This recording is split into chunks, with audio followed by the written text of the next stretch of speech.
dificilmente você vai encontrar uma boa oportunidade e vai estar tudo bem, céu azul. Não. Boas oportunidades ocorrem quando a maioria das pessoas enxergam risco. Mercado é feito de expectativa.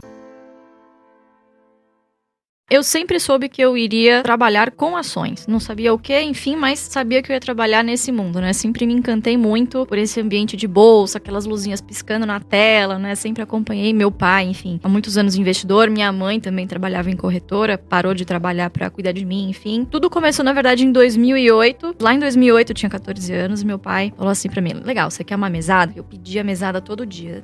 Adolescente, né? Que isso?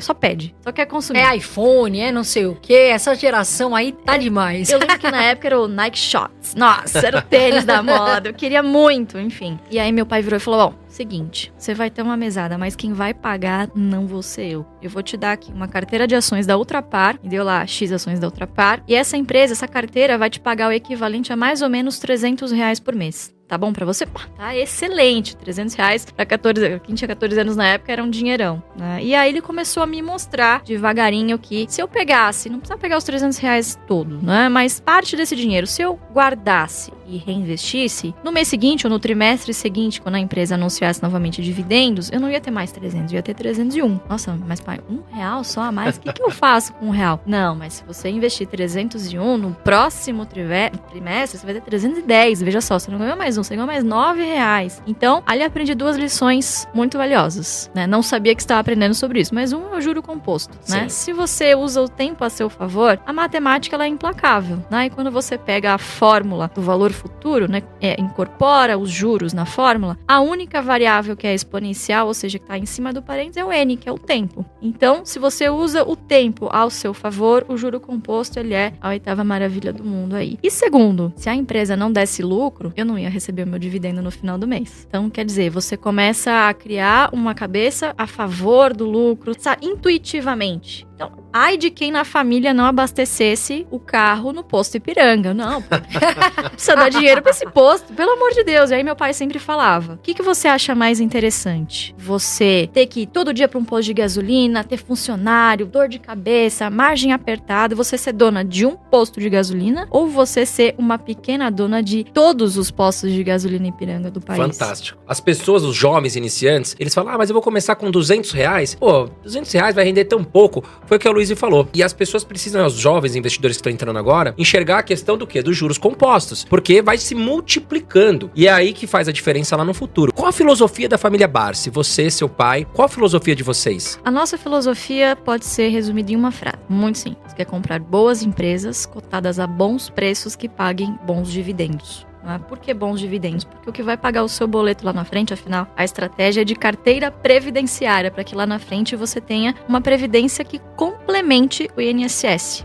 Então essa filosofia ela foi criada lá na década de 70 e a gente tem muito orgulho de levar essa filosofia à frente porque é comprovada, né? E resultados eles vêm com o tempo. Quanta gente ao longo desses 50 anos não acendeu e de repente sumiu novamente, né? E o Barsi não, tá aí consistentemente há 51 anos. Eu vejo muito vocês falarem sobre uma estratégia de dividendos. Você é focada nessa estratégia, ou seja, carteira de dividendos ou não? Você tem aquelas ações, por exemplo, que você fala, não, essa aqui eu acho que pode ter um crescimento ou não? Sua estratégia é mais só dividendos. Existe um estigma de que empresa que paga dividendo não cresce. Isso não é uma verdade. Obviamente que existem empresas que não pagarão dividendos. E aqui existem 2 tipos de empresas que não pagam dividendos. As que não podem, e essa você deve fugir, e as que não querem. Essas a gente tem na carteira, porque um dia pode ser que ela venha a pagar. O que é muito interessante no Brasil é que a gente tem muito poucas corporations, ou seja, muito poucas empresas não têm controle definido. Então, boa parte das empresas, boa parte dos acionistas controladores, acabam fazendo questão da distribuição de algum tipo de provento justamente para rentabilizar o seu próprio investimento, né? Então, acho que hoje é uma grande diferença de você investir aqui no país. E esse foco muito grande em dividendo, lembrando que não é o dividendo a qualquer custo, ele é o dividendo perene, sustentável, né? Então, por exemplo, você pega uma Taesa, que tem as suas receitas corrigidas por IGPM, faz investimento, você tem lá um grande CAPEX no início, tem a TIR, né, que tem a taxa interna de retorno, e sobra um excedente de caixa, porque você tem um headcount muito pequeno, poucas pessoas trabalhando na empresa. Então, assim, você tem uma margem muito grande que você não precisa reinvestir, porque são concessões ações, certo? Você já tem uma receita ali previsível e Garantida. corrigida pelos próximos 30 anos, então não tem. É mais caro você deixar esse dinheiro no caixa, porque você não tem tanto investimento assim pra realizar, é só um capex ali de manutenção, e o resto você distribui. E quer dizer, a empresa continua crescendo e ela consegue distribuir bons dividendos pros seus acionistas. Então depende do perfil da empresa, né? Então eu acho que, independentemente se a empresa paga atualmente ou virá a pagar um dia, as empresas que as pessoas devem correr são aquelas que não podem pagar dividendos, seja porque suas margens são muito pequenas, ou enfim, um negócio extremamente cíclico.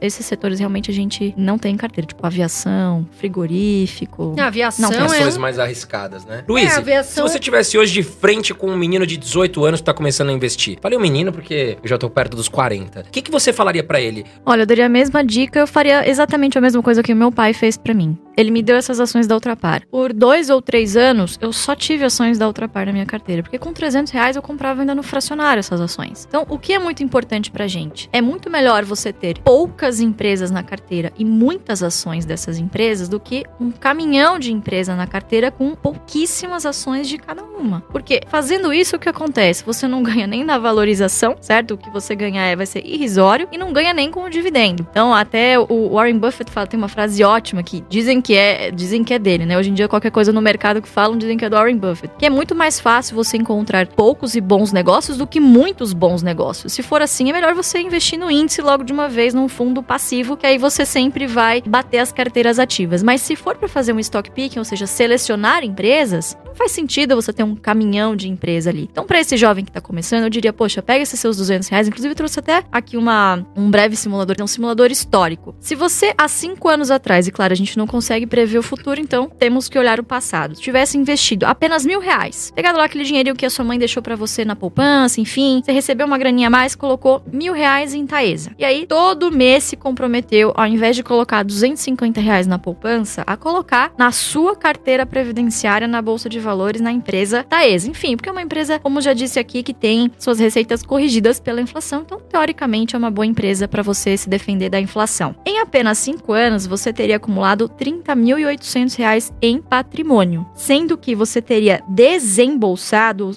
16 mil. Mas como assim? Eu tirei 16 mil do bolso e tenho 30? Como que isso é possível? 1, tempo, só com paciência e disciplina, e 2, reinvestimento dos dividendos. Então, 16 mil teria saído do seu bolso, 5.900 teria saído do bolso da Taesa, te patrocinando ali todo ano para você pegar esse dinheiro e reinvestindo e construindo um patrimônio aí de R$30 mil.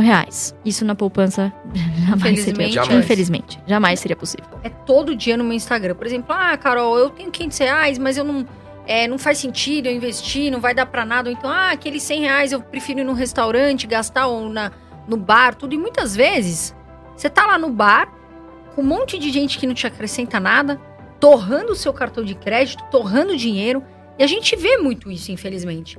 Mas não vejo você falar de Lamborghini, não vejo Ferrari, não vejo grandes ostentações. E hoje, tem aquelas pessoas que são ricas e gostam muito de ostentar. E isso acontece muito, né, Luiz? Isso é uma coisa muito ruim que a gente vê nos jovens, essa fixação por ostentação, né? Não tem problema você ter bens materiais, você conquistar sonhos, comprar coisas, né, querer ostentar, não tem problema. O problema é o timing. Custa muito caro você fazer isso muito cedo. É pra impressionar alguém ou assim, o que quer que seja. A gente, por mais que sempre tivemos um patrimônio, assim, significativo, a gente sempre viveu confortavelmente, mas sem luxos. Eu nunca tive, por exemplo, mesada, como eu disse pra vocês. Não tinha. Não fui aquela herdeira, que meu pai nem me chama de herdeira, ele me chama de sucessora. Então eu nunca tive o cartão Black limitado. Não, meu pai sempre me forçou a querer que eu conquistasse as minhas coisas, né? Porque cavalo dado não se olha os dentes. Com e você certeza. Também não valoriza muito, né? Então ele sempre puxou a minha orelha nesse sentido de estudar,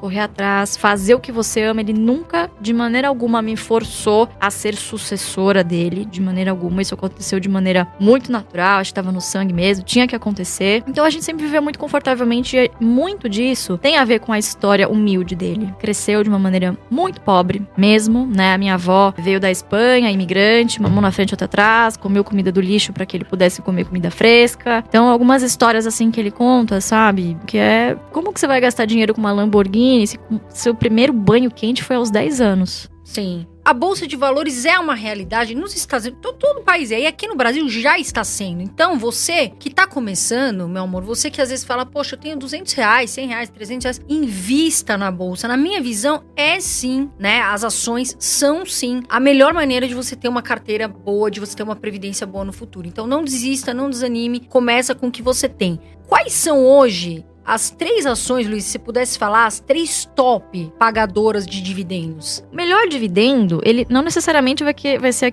o maior dividendo por ação. Ele vai ser o dividendo bruto que você vai receber ali em função da quantidade de ações que você tem. Então, disparado na nossa carteira da família, enfim, do Barsi, é a Unipar. Só agora, nesse último trimestre, foram 70 milhões. Inclusive, uma curiosidade, eu fui brincar, falei, nossa, pai, tô brincando, não precisa dar essa patada em mim. Fui brincar, falei, nossa, pai, nos últimos 12 meses a minha carteira tá ganhando da sua, né? Risadinhas. Ele virou pra mim, quantos milhões você recebeu de dividendo esse ano mesmo? Fiquei quieta, né? Aí, de novo, boa, toma essa, né? E de novo, que paga boleto é renda, não é patrimônio. Então, Unipar, 70 milhões só agora nesse último trimestre. No ano, acho que já foram mais de 100 milhões. Segundo, Banco do Brasil, também tem uma grande quantidade de ações na carteira. Ele é o principal acionista pessoa física do banco, né, no país. Então, Banco do Brasil. E terceiro, Santander. Banco Santander. Foram os 3 maiores recebimentos aí de proventos no ano.